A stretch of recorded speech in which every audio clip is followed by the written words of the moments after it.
I wish that the situation was a little bit better in L.A., but then again, I'm not convinced that if the situation was better, that maybe Torrey wouldn't have managed another year. I think Joe left because of the craziness that was going on. We're talking to Mike Shalin, the author of Donnie Baseball, about Don Mattingly, Yankees great number 23. And can you tell my listeners the story about when there was rumors when Mattingly was playing with the Yankees that he was going to be traded after what happened with the whole mustache incident and a bunch of other things and what Dallas Green told him to do? Well, it was actually before the infamous haircut incident. That was in '91. But after the '88 season, when Dallas came in, Donnie, who really never got controversial about anything, just blew up one day and just said, told players that, they pay you the money and they treat you like bleep here, and it got out and George got mad and so the rumor started. There was a rumor of him getting traded for Will Clark. There were a couple other things that popped up, and the season ended, and he got a call from Dallas Green, who had just taken over, and Moses, as Mike Bagliarullo liked to call him, he was gonna fix everything, and Dallas said, "Do you want to stay here?" And Don said, "Yeah, I want to stay here." And he says, "Well, would you consider calling George?" So he called George, and they yelled at each other back and forth on the phone, and he got the feeling he was making some headway. And then all of a sudden, Steinbrenner says, "Well, good luck to you then," and hangs up the phone. And Don turns to his then wife and says, "We're gone. We're out of here. Pack up the house. We're going to get traded." And he told me that from that day forward, he never had trouble with George Steinbrenner again in his life. He stood up to the bully on the beach, and it worked. When you look at it right now, let's say if George Steinbrenner was still alive, or when he was alive, if he was still at a full percentage of health. Imagine if he was today dealing with these current day athletes, like a guy like Osi Umenyiora, who just got a deal about 4 years ago. Do you believe in Osi Umenyiora back in his day, if Steinbrenner was the owner for the Giants, would even consider going into Steinbrenner's office asking for more money? Nobody ever hesitated to ask for more money. I mean, George threw a lot of money around to a lot of people, and in many cases it was bad money that he threw around.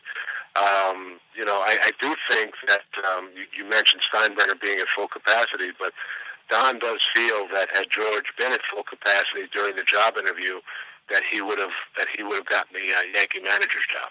George was there, but he really wasn't. And but as far as I'll tell you one thing about Steinbrenner, I could see vintage Steinbrenner firing a guy like A.J. Burnett after what he's pulled in the last month, with first ripping off the Yankee jersey, which is complete sacrilege in Steinbrenner's eyes, and then that nonsense on the mound the other day where both he and Girardi hid behind the fact that he was yelling at the umpire, which I don't believe for a second. But I don't think George would have had a lot of patience for A.J. Burnett, and I know that George had the $35 million to write him a check and send him home. I know you mentioned the thing with if Steinbrenner was there at full capacity, who would have got the job. But do you think Hank and Hal were apprehensive to hire him just because one day you would have to fire this Yankee great, knowing his reputation with the fans? That's an excellent point. In fact, that's been pointed out to me since the book came out, that Cashman perhaps didn't want to be the guy to hire Don Mattingly because he didn't want to be the guy to fire Don Mattingly. That makes a whole lot of sense, especially when you realize that they had the National League Manager of the Year sitting there waiting to be hired, and so Girardi wasn't going into his first job in the major leagues. Mattingly would have been going into his first job. So I think for all people involved, it made a heck of a lot of sense for them to take the path that they took, and I think in the long run it's going to work out for everybody. I'm gonna make Mike Shalin the owner of the Yankees. Let's rewind a few years ago. You had Tony Pena, you had Joe Girardi, and Don Mattingly as the three finalists for the Yankees job. Who would you have hired? I think I would have done what they did. I think that the one thing that Girardi has, he does some wacky things every now and then, but the one thing that I like that he's done is the way he's handled the pitchers, the way he's handled the bullpen. Joe Torre was a fantastic manager because he was a fantastic handler of people. He was a terrible handler of pitchers. And in fact, I saw the Yankees just signed Scott Proctor back for the minor leagues, and Joe burned Proctor out in two different places. He burned him out in New York and burned him out again in L.A. This kid Wade that the Yankees signed. Joe got him in L.A., but I do think Girardi does a very good job of handling the pitchers. Pena wouldn't have been a bad choice because he too, I believe, had been manager of the year in the American League. With the Royals. So that would have been okay. But I think that the way they went turned out fine for them. We're talking to Mike Shalin. And Mike, a few more questions right before we let you go. And you alluded to the point earlier in the interview that Don, he hasn't had too much success in L.A. right now.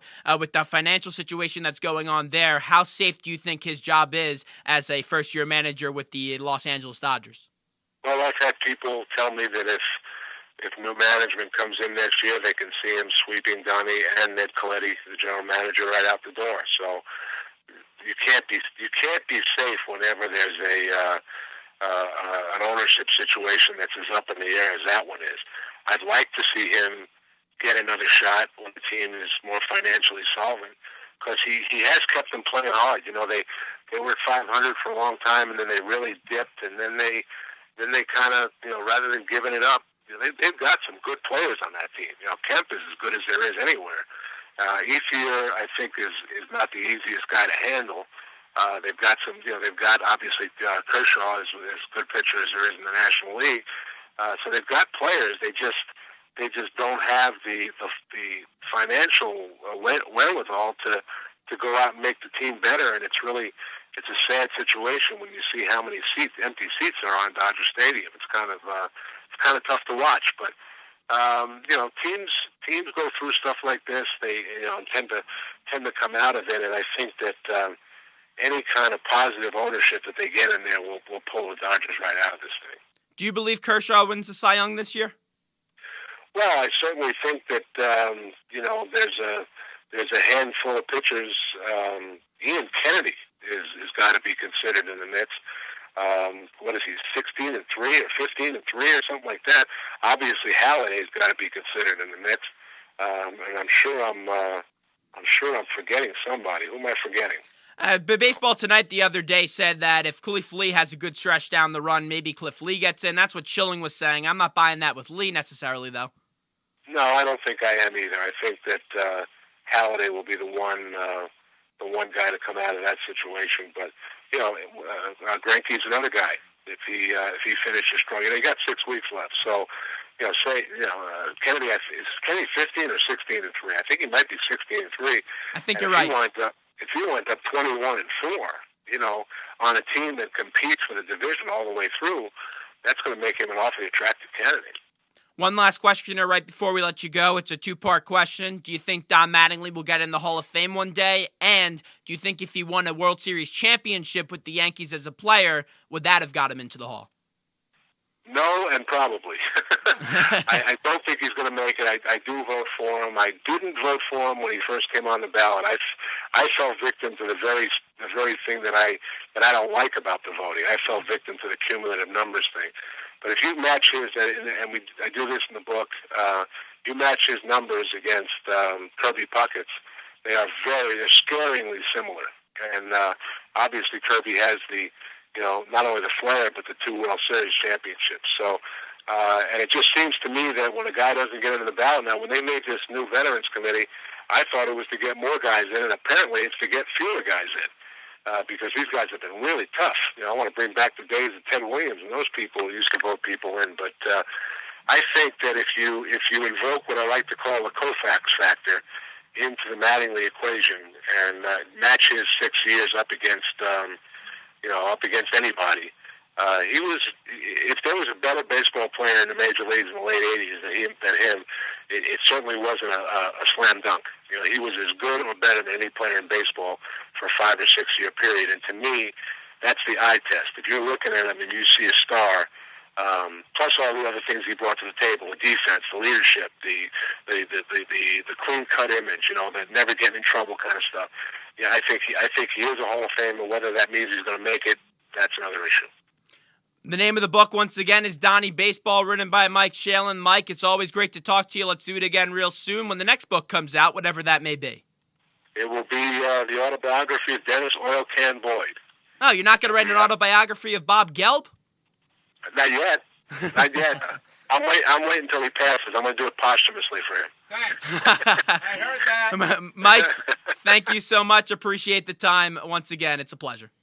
Thanks, Nick.